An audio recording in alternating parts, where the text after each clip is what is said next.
Imagine booking a flight, settling into your seat, only to be told without warning, you need to move.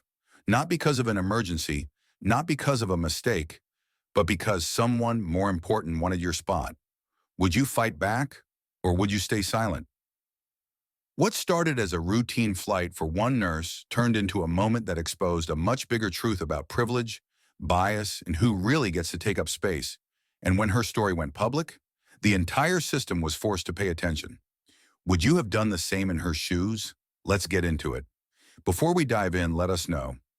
What time are you listening to this, and where are you? Drop a comment below. We'd love to hear from you.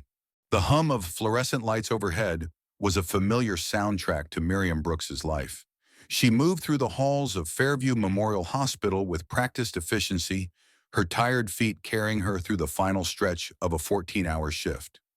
The scent of antiseptic clung to her scrubs, blending with the faint aroma of stale coffee from the nurse's station down the hall. Another shift, another life saved, another life lost.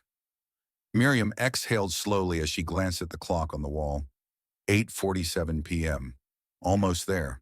She had spent the better part of the last hour stabilizing a patient, a middle-aged man who had come in with shortness of breath. Acute heart failure, they'd determined. It had been touch and go, but they'd managed to pull him back from the brink. As always, there had been no time to dwell, no moment to process. Just move on. Keep going. Someone else always needed help. Now as she walked toward the exit, exhaustion pressed down on her like a lead weight. She rolled her shoulders, trying to work out the stiffness that had settled deep in her muscles. How long had it been since she'd taken a real day off? She couldn't remember. Outside, Chicago's night air hit her like a cool slap. The city still buzzed, horns blaring in the distance, headlights reflecting off wet pavement. The streets never really slept, even when she wished they would. Her phone vibrated in her pocket. She fished it out and glanced at the screen. Mom, Miriam, are you on your way home? She smiled faintly, shaking her head. Even after all these years, her mother still checked on her like she was a kid walking home from school. Miriam, yeah, just finished up. I'll call you when I get home. She tucked the phone away and started down the sidewalk, her mind still replaying moments from the day. There had been a patient earlier, a black woman in her 50s who had come in complaining of chest pain. The attending physician, a man Miriam had worked with for years, had barely given her a second glance before dismissing it as anxiety. Miriam had seen it too many times before. She had advocated for further testing, standing firm even when the doctor rolled his eyes. And when the results came back, a near blockage in one of her coronary arteries. If Miriam hadn't pushed, the woman could have gone home and suffered a heart attack within days. How many people didn't have someone like her fighting for them? The thought settled in her chest, heavy and unshakable. A neon glow up ahead caught her attention. Grayson's Coffee House, a small cafe tucked between two larger buildings. The place had been around forever, its checkered tile floors and wooden booths unchanged by time. A hot cup of coffee sounded like a necessary reward before she dragged herself home. The bell above the door jingled softly as she stepped inside. Warmth enveloped her immediately, the scent of roasted beans wrapping around her like a blanket. The cafe wasn't crowded, just a handful of customers, including an older man in the corner reading a newspaper. Miriam approached the counter, offering a tired smile to the barista, a college-age girl with blue-dyed hair and dark circles under her eyes. "What can I get for you?" the girl asked, her voice polite but worn. "Black coffee," Miriam replied, reaching for her wallet. "Biggest size you've got," the girl smirked. "Rough day," Miriam let out a soft laugh. "Something like that." As the barista prepared her drink, Miriam's gaze wandered. A conversation from the booth behind her caught her attention. Two young professionals, a woman and a man, dressed in crisp business attire. "I swear, every time I book a flight, I always request a window seat," the woman was saying, her tone light but insistent. "I hate getting stuck in the middle. Feels like a punishment." Miriam's fingers tightened around the edge of the counter. A punishment. The words stuck in her head, bouncing around like an unwelcome echo. How many times had she been asked to move, to adjust, to make room for someone deemed more important? How many times had she swallowed the frustration, convincing herself it wasn't worth the fight? The barista slid the coffee across the counter. Here you go. Hope it helps. Miriam nodded, wrapping her hands around the warm cup. Thanks. She turned to find a seat, choosing a table near the window where she could watch the world outside. The city kept moving, people walking briskly down the sidewalk, cabs weaving in and out of traffic. Life didn't stop, no matter how tired you were. Her phone buzzed again. Another message from her mother. Mom, Miriam, are you sure you should be working this much? You need rest too. Miriam exhaled, rubbing her temple. Rest? That was a luxury she couldn't afford.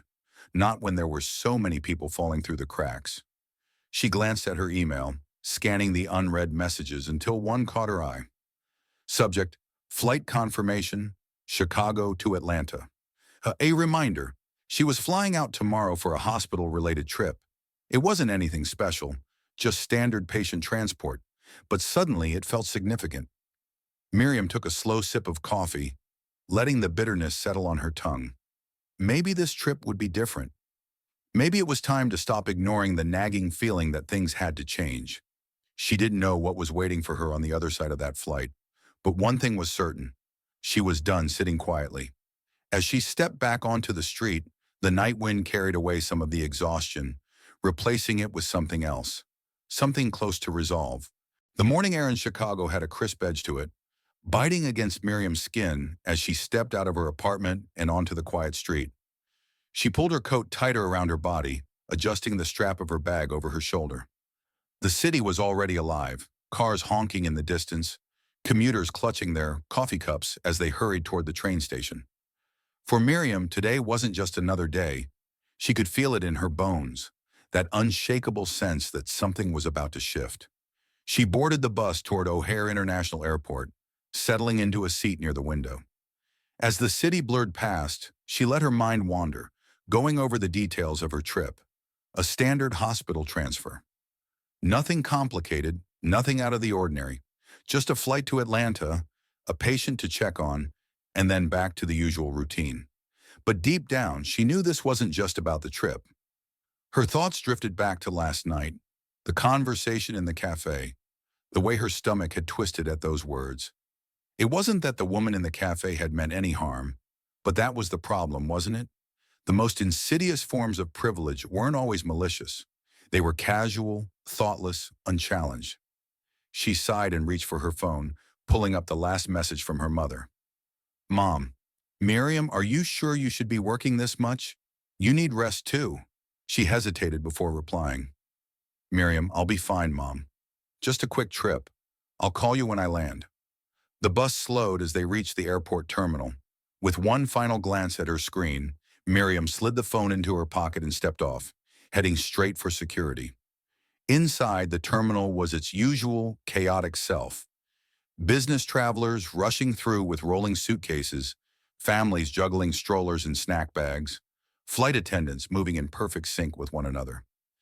Miriam moved efficiently through check-in and security, her hospital-issued badge ensuring a smooth process. She reached her gate with time to spare, settling into one of the uncomfortable plastic chairs near the boarding area. She took out her book, flipping through a few pages, but she wasn't really reading. Her mind was elsewhere. A movement nearby caught her attention. A man, probably in his early 30s, stepped up to the counter with an air of entitlement that was impossible to ignore. He was well-dressed, a crisp white shirt under a navy blazer, a designer watch peeking out from under the cuff. His hair was styled with just enough effort to look effortless. "Excuse me," he said to the gate agent, flashing a confident smile. "I requested a window seat. I don't see one on my boarding pass." The agent, a woman who had probably dealt with dozens of similar requests today alone, offered him a polite but firm response. "I'm sorry, sir, but all window seats are currently assigned."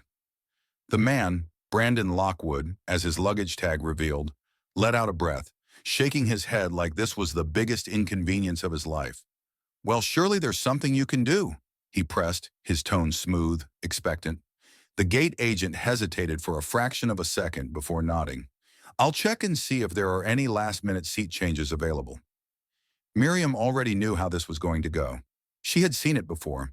The way certain people, the ones who looked a certain way, carried themselves a certain way, always seemed to get what they wanted. Not because they demanded it, though some did, but because the system itself was wired to make space for them. She turned back to her book, willing herself not to care. Minutes passed and the boarding announcement crackled over the speakers. First-class passengers first, priority boarding next. Then finally her group was called. She slung her bag over her shoulder and made her way onto the plane, stepping into the narrow aisle and scanning the seat numbers. She had a window seat, a small comfort in an otherwise routine journey. But as she reached her row, she saw the problem immediately. Brandon Lockwood was already there, sitting in her seat. She paused, gripping the strap of her bag tighter. The flight attendant standing nearby glanced between them, clearly aware of the mistake, or rather, the exchange. Miriam turned toward her, waiting for an explanation. The flight attendant, Lena Caldwell, according to her name tag, offered an apologetic smile, but there was something else behind it, a hesitation. "Miss Brooks, we had to make a last-minute adjustment," Lena said, her voice smooth, practiced. "Would you mind switching to a middle seat? Mr. Lockwood needed the window for some work-related matters." The way she said it, like it was a request, not an expectation, made Miriam's stomach tighten. She could already see the outcome. If she refused, she'd be the difficult one, the one causing problems. She exhaled slowly, measuring her words. "I booked this seat ahead of time." Lena nodded as if she understood, but her next words proved otherwise. "I know, and we really appreciate your flexibility." Miriam's eyes flicked toward Brandon. He wasn't even looking at her. He had his laptop open, already settling in like this had been his seat all along. She could have fought it, could have stood her ground and demanded her seat back. But she didn't, because she knew how this story went. With a tight-lipped nod, she slid into the middle seat, feeling the walls of the cabin close in around her. Lena smiled again, relieved, before moving on. Brandon didn't acknowledge her. Didn't say thank you.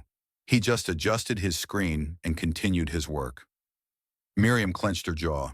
This wasn't about a seat. It was about who was allowed to take up space.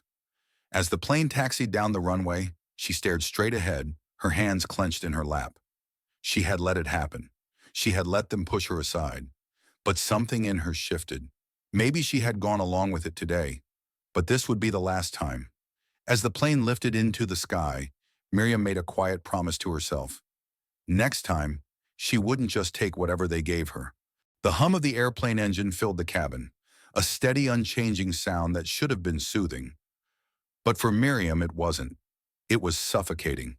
She sat rigid in her middle seat, arms folded tightly against her body, every muscle tensed as if preparing for a fight that had already passed. Or maybe one that had yet to come. Brandon Lockwood sat comfortably beside her, oblivious, his focus locked on his laptop screen. He hadn't even acknowledged her since she had moved. No glance, no nod, not even a mumbled, "Thank you." Miriam wasn't surprised. Across the aisle, Lena Caldwell, the flight attendant who had orchestrated this whole situation, moved about the cabin as if nothing had happened. Her posture was effortless, her tone light as she checked in with passengers, ensuring their comfort. But not Miriam's. Miriam closed her eyes briefly, inhaling through her nose. "Don't let them make you feel less than." Her mother's words rang in her ears, louder than she wanted them to be. She shifted slightly, trying to make herself comfortable in the confined space. The middle seat had never felt smaller. As the plane leveled out, the in-flight service began. The scent of coffee and reheated meals filled the air, making her stomach churn. She hadn't eaten much since last night, just a few sips of coffee in the terminal, but now she wasn't sure she could stomach anything. Lena approached their row with a cart, her smile still fixed in place. "Would you like something to drink?" she asked Brandon first. He barely glanced up. "Just sparkling water." Lena nodded, retrieving the bottle effortlessly before turning to Miriam. "And for you, Miss Brooks?" Miriam hesitated, studying Lena's face. Did she even realize what she had done? Did she see her choice as something small, inconsequential? Or was she aware, fully aware, that she had participated in something much bigger than a seat change? "Just water," Miriam said finally, her voice even. Lena handed it to her, their fingers briefly touching. Miriam didn't miss the flicker of hesitation in Lena's eyes. Maybe she did know. Maybe deep down, she felt the weight of her decision. But guilt, if it was there at all, wasn't enough. Not for Miriam. She took the bottle, murmuring a quiet thanks before twisting off the cap and taking a sip. The cool water did nothing to ease the tightness in her chest. She stared out past Brandon, beyond the window that should have been hers. The clouds stretched endlessly, a vast and open sky. It was ironic, really, all that space, and yet she felt trapped. Her hands clenched into fists in her lap. She had let it happen. Again. She had been pushed aside because someone else had been deemed more important. And worst of all, no one else seemed to notice. Her whole life, Miriam had learned how to adapt, how to be easygoing, how to let things go. But now at this moment, she felt the weight of every small injustice she had swallowed over the years. Every time she had been dismissed, overlooked, moved, something inside her twisted. She glanced at Lena again as the flight attendant continued down the aisle, tending to passengers without a second thought. And for the first time, Miriam wanted her to remember this. She wanted Lena to remember her face, her silence. Because soon, Miriam wouldn't be silent anymore. This wasn't just about a seat. It never had been. The plane glided through the sky, smooth now, the turbulence from earlier long forgotten. Most passengers had settled into their routines, watching movies, scrolling through phones, dozing off. Miriam didn't move. She was still stuck in her thoughts, still feeling the quiet anger curling inside her, like an ember waiting for air. Then the first shift happened. A voice crackled over the intercom. "Ladies and gentlemen, if there are any medical professionals on board, we are requesting immediate assistance in the rear of the aircraft." Miriam's pulse jumped. Instinct took over. She unbuckled her seatbelt and stood, moving down the aisle before anyone could stop her. The moment she reached the back of the plane, she saw the emergency. A man, slumped over in his seat, his face pale, his chest rising and falling unevenly. His wife sat beside him, her hands gripping his arm tightly. "Please," the woman gasped. "He was fine, and then he just couldn't catch his breath." A flight attendant was already there, kneeling beside the man, looking flustered. "We think it might be a heart issue," she said quickly, "but we don't have much medical training beyond CPR." Miriam nodded, already scanning the man's symptoms, her nurse's mind calculating next steps. She crouched beside him, pressing 2 fingers against his wrist, feeling for a pulse. Weak, erratic, not good. Her voice was calm but firm. "I need an emergency medical kit. And oxygen now." The flight attendant hesitated, and then Lena was there. She was holding the kit, ready, waiting. Her face was different now. Gone was the polished, controlled mask of before. She looked nervous, unsure. But she handed Miriam what she needed without question. Miriam barely acknowledged her as she worked, slipping on gloves, adjusting the man's airway, giving orders with the authority of someone who had done this 100 times before. Minutes stretched unbearably long as she stabilized him, getting oxygen into his system, monitoring his vitals. Then, a sign, a slight movement, a sharp inhale. The man stirred. His eyes fluttered open. His wife let out a sob of relief. "Oh, thank God." Miriam exhaled, finally letting herself breathe. "He's okay. He needs a hospital as soon as we land, but he's stable now." She sat back on her heels, wiping a hand across her forehead, and when she looked up, Lena was staring at her.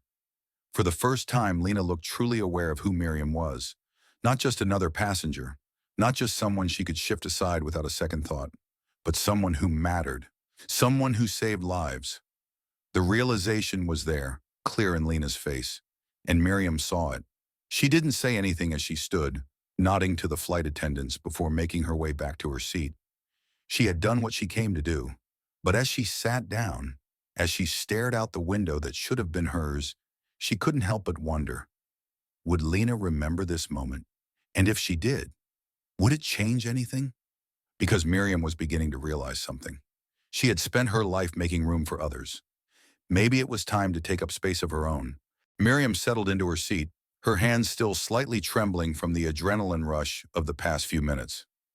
The man in the back of the plane was stable, at least for now, but her mind wasn't ready to move on just yet. She had done what she was trained to do, what she had spent years perfecting, saving lives. That was the part she knew how to handle. But the part she wasn't used to? Being seen. Because now, for the first time since this flight began, Lena saw her. The flight attendant stood near the galley, pretending to be occupied with organizing napkins. But Miriam caught the way her hands hesitated, the way her eyes flickered toward her every few moments. Miriam didn't turn away. Let her be uncomfortable. Let her sit with it. For too long, people like Lena had moved through life without second-guessing their actions. They made choices that seemed small to them, but carried weight for the people on the receiving end. Miriam had been on that end too many times to count. And yet, now Lena was the one shifting in her place, feeling the unease that Miriam had carried for years. The irony wasn't lost on her. She took a deep breath, pressing her fingers against her temples, willing herself to focus. The plane was quiet again, passengers going back to their movies and books, unaware that something beneath the surface had changed. And then, a voice. "I didn't know you were a nurse." Miriam turned her head slightly, finding Lena standing in the aisle beside her. She looked different now, no longer the polished professional who had seamlessly taken her seat away. She looked hesitant. Miriam raised an eyebrow. "Didn't seem like you were interested in knowing much about me earlier." Lena's lips parted, but no words came. She swallowed, shifting slightly. "I just—" She hesitated, exhaling through her nose. "You saved that man's life." Miriam let out a dry laugh. "I do that a lot, but people don't usually notice until it's convenient for them." Lena flinched, and for the first time, Miriam didn't feel the need to soften the blow. For years, she had learned how to make herself less threatening, how to phrase things in a way that wouldn't make others uncomfortable. But why should she keep doing that? Why should she keep making things easier for people like Lena? Lena's gaze dropped for a moment before she nodded slowly. "You're right." Miriam blinked. She hadn't expected that. Lena cleared her throat. "I didn't think twice about moving you earlier. I just did it." That admission hung between them for a moment. Miriam studied her, waiting. Lena exhaled, her voice quieter now. "I don't know if that makes me a bad person, but I know it wasn't fair." Miriam tilted her head slightly, considering her next words carefully. "It's not about being a bad person. It's about what people like you think is normal." Lena opened her mouth, but before she could respond, Brandon Lockwood shifted beside them. Miriam turned just in time to see him removing his noise-canceling headphones, rubbing his temples as if he had been rudely awakened from a long nap. "Can you keep it down?" His voice was smooth, entitled. "Some of us are trying to get some rest." Miriam let out a slow breath. "Of course." Lena hesitated for a fraction of a second, and then something unexpected happened. She turned toward Brandon. "Actually, Mr. Lockwood, Miss Brooks is the reason this flight isn't making an emergency landing right now." Brandon blinked, clearly thrown off. "What?" "She saved a passenger's life," Lena continued, her voice steady. "And frankly, she shouldn't have even been sitting in this seat to begin with." Miriam's eyes widened slightly. She'd expected a lot of things from this conversation, but not this. Brandon scoffed, leaning back as if the topic no longer interested him. "Yeah, well, good for her." He slid his headphones back on, dismissing them both entirely. But Lena wasn't done. She turned back to Miriam, her face unreadable. "I can't change what happened earlier," she said, "but I can make sure it doesn't happen again." Miriam wasn't sure if she believed her. Not yet, but she nodded once. "We'll see." Lena nodded back before stepping away, disappearing down the aisle. Miriam exhaled, feeling something unfamiliar settle over her. It wasn't victory, not yet, but it was a start. The last hour of the flight passed in near silence. Miriam didn't speak again to Lena, and Lena didn't come back, but something about their exchange lingered in the air. Something had shifted. The intercom crackled to life. "Ladies and gentlemen, we will begin our descent into Atlanta shortly. Please ensure your seatbelts are fastened and tray tables are secured." Miriam adjusted her seatbelt, her hands settling into her lap. She could feel the tension unwinding from her shoulders. Slowly but surely, she stared out the window. Her window, the one she should have been sitting beside all along. The city lights twinkled below as they descended, stretching out in golden veins across the dark landscape. And for the first time since she boarded, Miriam felt something close to peace. Not because everything had been fixed, not because the world had suddenly become fair, but because she knew now. She wasn't going to let this be the end of the conversation. She had spent years pushing things down, letting things slide, but not anymore. The seat, the exchange, the conversation with Lena. It wasn't just about what happened on this flight. It was about every flight, every hospital, every office. Every moment where someone, somewhere, was quietly told that they mattered less. Miriam wasn't interested in just existing anymore. She was interested in taking up space. As the plane touched down, the wheels skidding against the runway, she exhaled slowly. Maybe today had been just another flight for most people, but for her, it was the beginning of something much bigger. The moment the plane taxied to a stop, passengers sprang into action. Seatbelts clicked open, overhead compartments creaked as hands reached for luggage, and the narrow aisle became an unspoken battlefield of who could disembark first. Miriam stayed seated. She watched as Brandon Lockwood stood, stretching his arms with a lazy yawn before effortlessly retrieving his designer carry-on. He barely glanced at her before stepping into the aisle, waiting impatiently for the doors to open. Of course, he was in a hurry now. People like him always moved on quickly.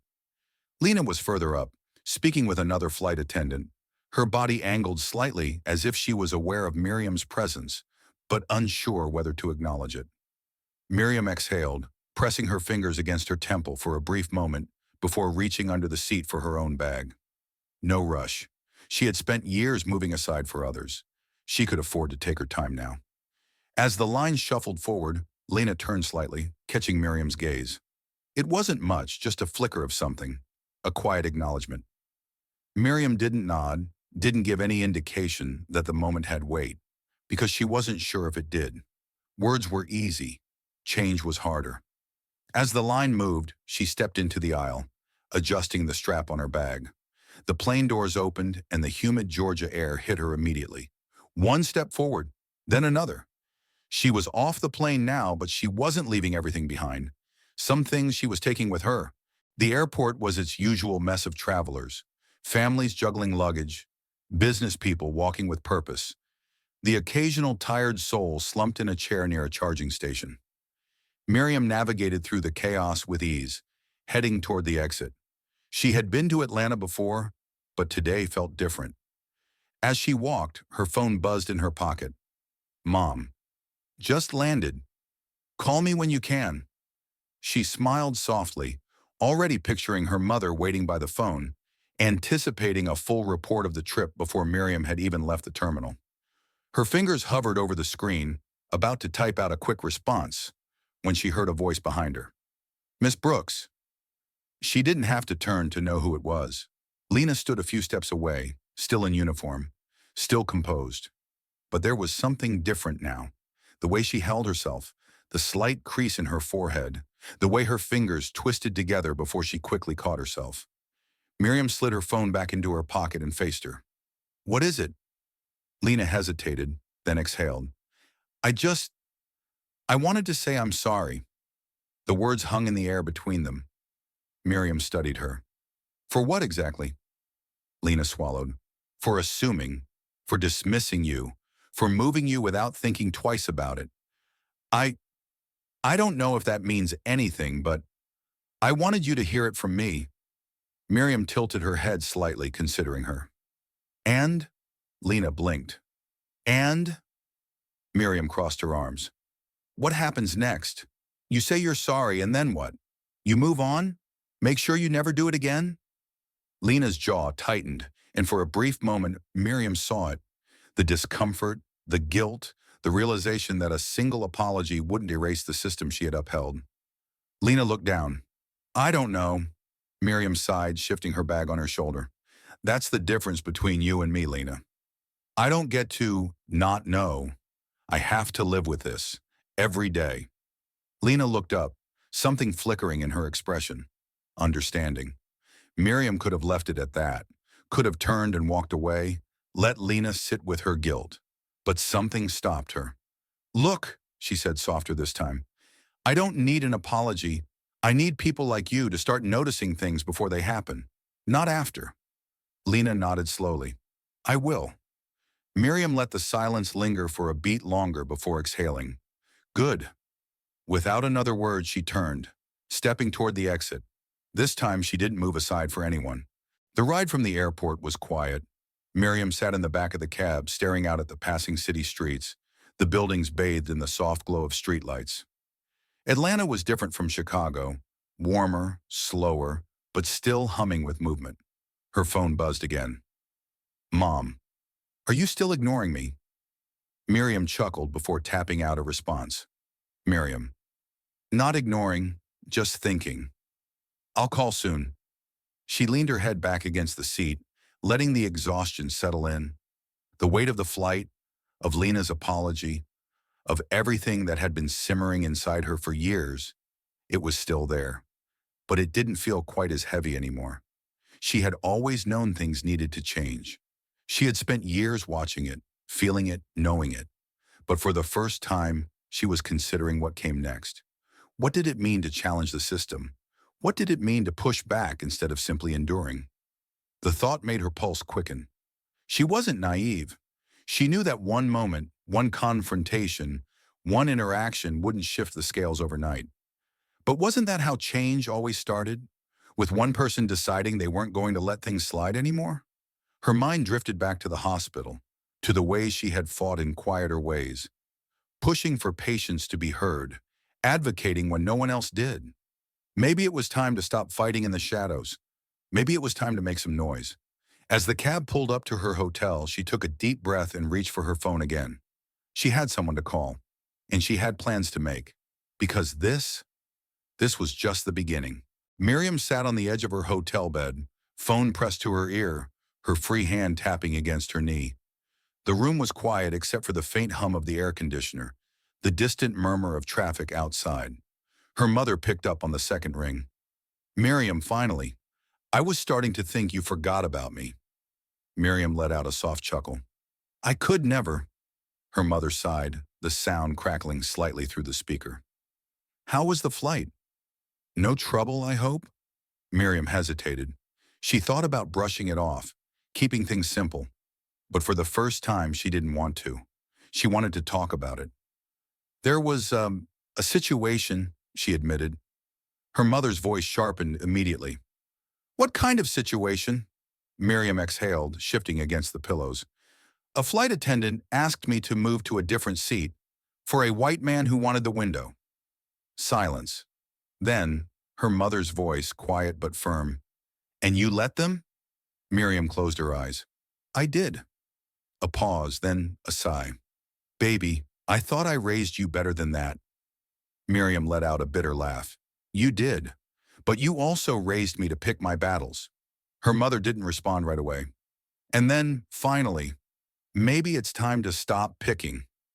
Miriam stilled. Her mother had spent her whole life navigating the same unspoken rules Miriam did. She had taught her how to survive, how to move through a world that wasn't built for them. But for the first time, she was telling Miriam to stop. Her voice softened. You're not a child anymore. You don't have to just take what they give you. Miriam swallowed hard. I know. And she did. More than ever. The next morning, Miriam woke up with a decision made. She wasn't going to let this go. She dressed quickly, grabbed a coffee from the hotel lobby, and headed out into the city. She had an idea forming, one that had started on the plane and had only grown stronger since. She wasn't the first person this had happened to. She wouldn't be the last. But maybe she could make sure that next time, someone thought twice before doing it. She scrolled through her phone, finding the name she needed. A friend from nursing school, Danielle Rivers, who had built a career in patient advocacy and had recently started working with a nonprofit focused on racial disparities in healthcare. She hit call. Danielle answered almost immediately. Miriam, wow, it's been a minute. Miriam smiled. Yeah, it has. How are you? I'm good, still fighting the good fight, Danielle said. What about you? Miriam took a breath. I need your help. A pause, then, I'm listening. Miriam told her everything.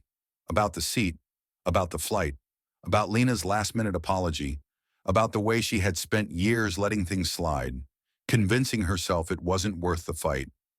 Danielle was quiet for a moment before she spoke again. You ever think about making this public? Miriam hesitated. Public? Danielle's voice was steady. Yeah, not just telling me, not just telling your mom. I mean, telling the world. Miriam's stomach clenched. Could she do that? Could she take this fight outside the quiet spaces of private conversations? Danielle continued. We have a platform, Miriam. We have people who will listen. But we need people like you. People with real stories, people who don't just read about discrimination, but live it, to step up. Miriam closed her eyes. She had spent years fighting in silence. Maybe it was time to let the world hear her voice. Miriam sat in the corner of a cafe, laptop open, her fingers hovering over the keyboard. Danielle had put her in touch with a journalist, Alex Carter from Horizon News, a reporter known for exposing racial bias in corporations, in public institutions. And now Miriam had a choice to make.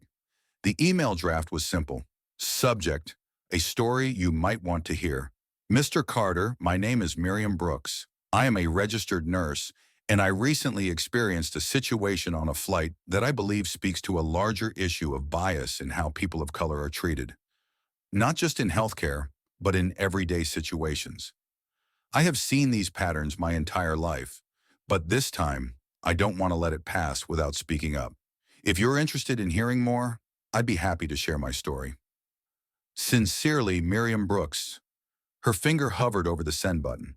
Once she pressed it, there was no going back. She exhaled slowly, then clicked. Sent.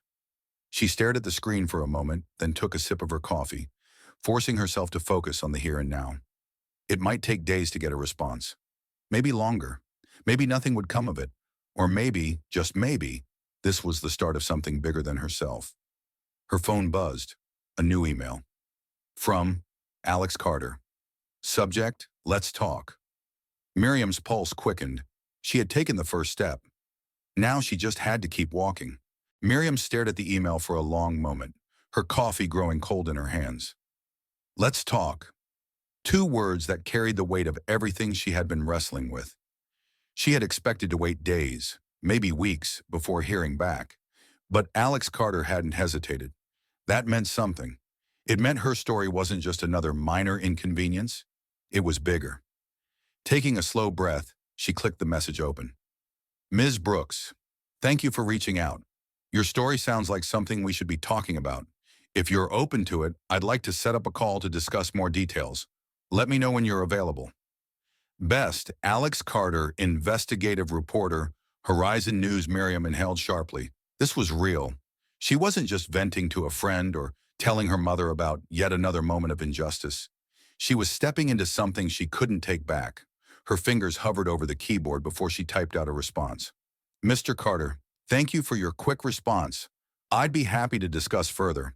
I'm available tomorrow afternoon. Let me know what works best. Best, Miriam Brooks. She hit send before she could overthink it. There. No more waiting, no more swallowing her words. The moment the email left her outbox, she felt it. That sharp edge of fear mixed with something else. Relief, freedom, maybe even power. She had spent years learning how to exist in the spaces people like Lena and Brandon Lockwood expected her to fit into. But now, she was done fitting in. The next day, Miriam sat on the edge of the hotel bed, phone pressed to her ear as the call rang. A click, then a voice. Ms. Brooks, thanks for taking the time. Alex Carter's voice was clear, steady. He sounded younger than she had imagined, but there was something sharp beneath his words, a quiet urgency, the tone of someone who had heard too many stories like hers, but knew that each one still mattered. Of course, she replied, sitting up straighter. I appreciate you reaching out so quickly. There was a pause before Alex spoke again. I won't waste time. We've done stories on racial bias in different industries, finance, housing, education. But I think the everyday stories, The ones people don't think twice about are just as important. What happened to you on that flight? It's not an isolated incident, is it? Miriam clenched her jaw. Number, it's not. Tell me everything, Alex said. So she did. She walked him through it all. The seat change, the way Lena had framed it as a simple request, the entitlement in Brandon Lockwood's body language, the way her presence had been treated as disposable. She told him about the hospital, too, how she had spent years seeing patients like her mother ignored, how she had learned to fight for people who didn't have the privilege of assuming they'd be heard. And by the time she finished, her breath was a little unsteady. Alex was quiet for a moment. Then he said, "You realize this isn't just about the airline, right?" Miriam nodded, even though he couldn't see her. "I do. This is about the pattern," he continued, "how it happens in every space, in different ways. The small things people brush off because they don't want to believe they're part of something bigger." Miriam exhaled. "Yeah." Another pause, then, "Would you be willing to go on record?" Her stomach clenched. She had expected the question. She had even prepared herself for it. But now that it was here, the weight of it pressed down hard. Going on record meant she wasn't just a nameless story. It meant she was standing in the light, attaching her name, her face, her voice. It meant she couldn't fade into the background when things got uncomfortable. She swallowed. Yes. 2 weeks later, the article dropped. It wasn't just a small feature. It was everywhere. Not just a seat, how one flight revealed a bigger truth about racial bias in everyday life. Miriam's name was in the headline. Her photo was in the article. And her story? It was sparking something much bigger than she had ever expected. She sat at her kitchen table in her apartment, scrolling through the comments, the responses, the overwhelming flood of messages. Some were supportive, some were angry, some were dismissive, calling her experience not a big deal. But the one that stood out the most? A message from an email she didn't recognize. From Lena Caldwell Miriam, I read the article. "I don't know if you want to hear from me, but I needed to reach out. You were right. I didn't think about what I did that day, but now I can't stop thinking about it. If you're willing, I'd like to meet. I don't expect forgiveness, but I need to understand more." Lena Miriam stared at the email, her pulse steady but her mind racing. She had expected backlash. She had expected resistance. But she hadn't expected this. Lena wasn't apologizing just to ease her guilt, at least not entirely. She wanted to listen. And wasn't that what Miriam had been fighting for? For people to stop assuming and start listening? She took a deep breath, fingers hovering over the keyboard. And then, finally, she started to type. Because this wasn't the end of the conversation. It was just the beginning. Miriam sat at the corner of a small cafe in downtown Atlanta, fingers wrapped around a warm mug of coffee. The scent of roasted beans filled the air, but she barely noticed it. Her mind was too preoccupied with the woman who had just walked through the door. Lena Caldwell scanned the cafe quickly before her eyes landed on Miriam. She hesitated. Miriam saw it. The brief flicker of nerves in her expression, the way her fingers tightened around the strap of her purse before she forced herself to move forward. Miriam didn't offer a greeting, didn't make it easier for her. This was Lena's choice. If she wanted this conversation, she was going to have to own it. Lena slid into the seat across from her, her movements careful, measured. For the first time, she wasn't the confident flight attendant with a perfect smile and polished words. She was just a person. For a long moment, neither of them spoke. Then Lena let out a breath. "I don't know how to start this." Miriam raised an eyebrow. "Try the truth." Lena swallowed, nodding. "Okay." She shifted slightly, leaning forward. "I didn't expect to see my name in that article." Miriam met her gaze evenly. "Neither did I. But it's funny how things come full circle, isn't it?" Lena didn't argue. Instead, she exhaled, rubbing her palms against her jeans before speaking again. "I read it, every word. And for the first time, I had to sit with what I did. Not just to you, but how many times I've done it before without realizing." Miriam stayed quiet. Lena swallowed hard. "I can't undo it, but I can't just ignore it either. That's why I reached out." Miriam studied her. She didn't look like a woman searching for absolution. She looked like someone who had been cracked open by truth and didn't know how to piece herself back together. Good. Miriam set her mug down. Why now? Lena blinked. What? Why are you here now? Is it because of guilt? Or is it because the article made you afraid of what people might think? Lena flinched, but she didn't look away. I don't know, she admitted. I think, at first it was guilt, then it was shame. But now, she hesitated. Now I think it's something else. Miriam tilted her head slightly. And what's that? Lena took a deep breath. I think I want to be better. Silence stretched between them. Miriam considered her words carefully. She had spent years knowing that apologies didn't mean much if they weren't followed by action. She had seen it in hospitals, in corporate offices, in schools. People got caught, they apologized, they moved on. Nothing changed. But Lena, she wasn't moving on. She had come here, not to be forgiven, but to listen. Miriam tapped her fingers against the table, studying her. Then she leaned forward. All right, let's talk. And just like that, the conversation began. For 2 hours, they sat in that cafe. Lena didn't try to justify herself. She didn't interrupt. She didn't make excuses. She just listened. Miriam told her what it felt like, not just that day on the plane, but all the days before it. The times she had been dismissed, the moments where she had been told, subtly or outright, that she didn't belong in certain spaces.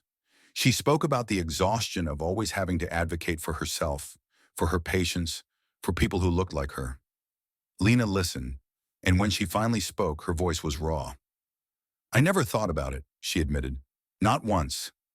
Miriam nodded. That's the problem. Lena swallowed. How do I fix it? Miriam exhaled, leaning back.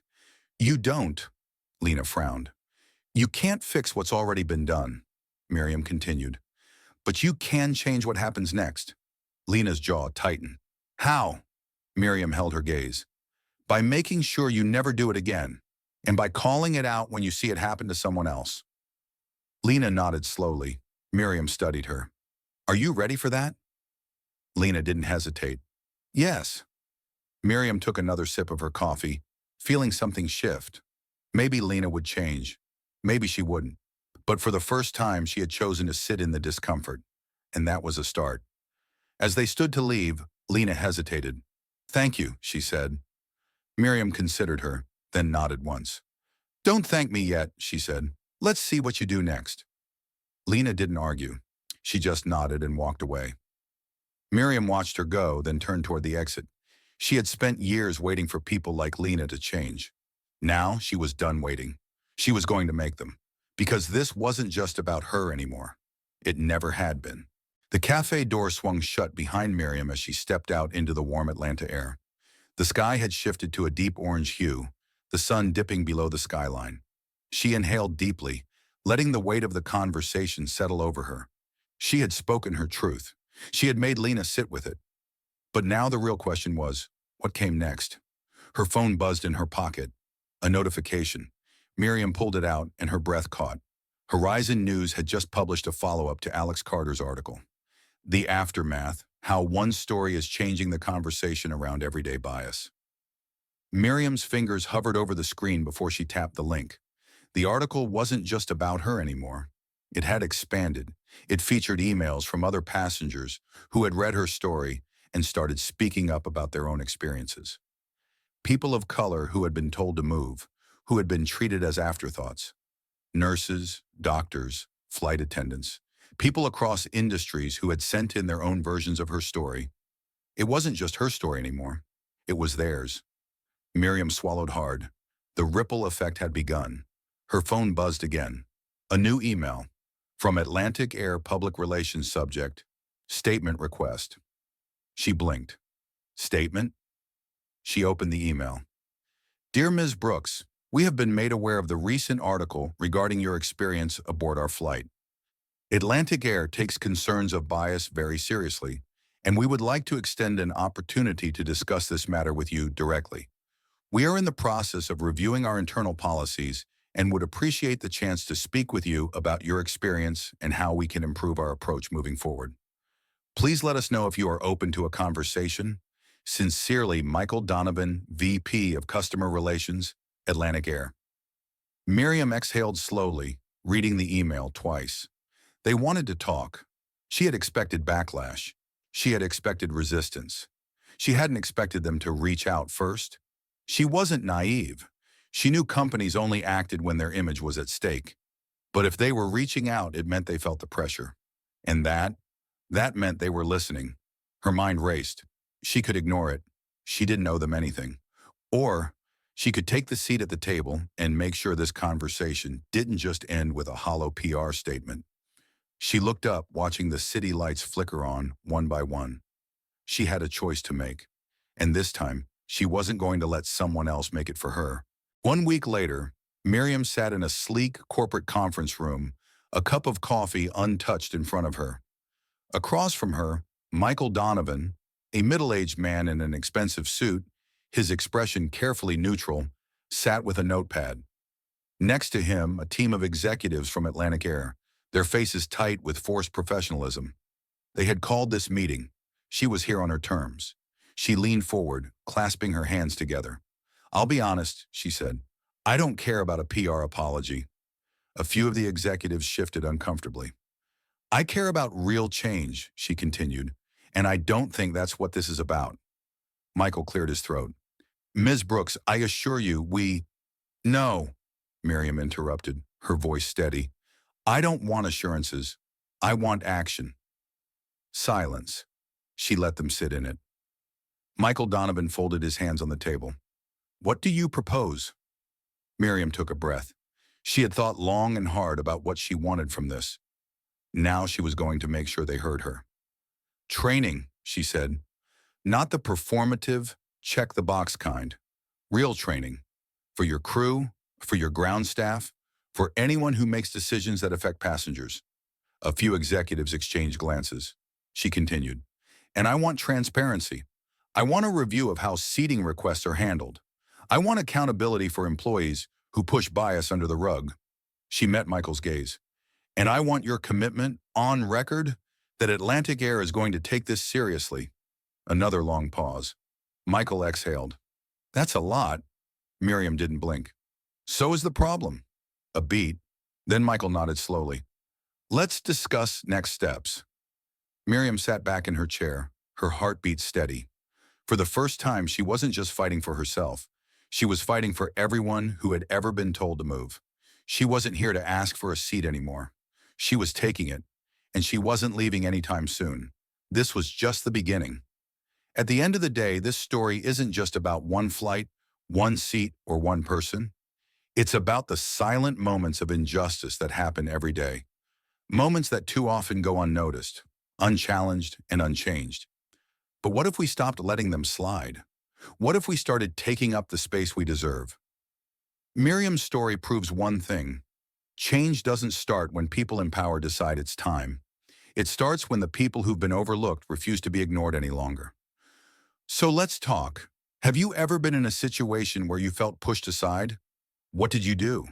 What would you do if it happened to you? Drop a comment below and let's keep this conversation going. And if you want more stories like this, real, raw, and unapologetically eye-opening, make sure to hit that subscribe button. Because this is just the beginning.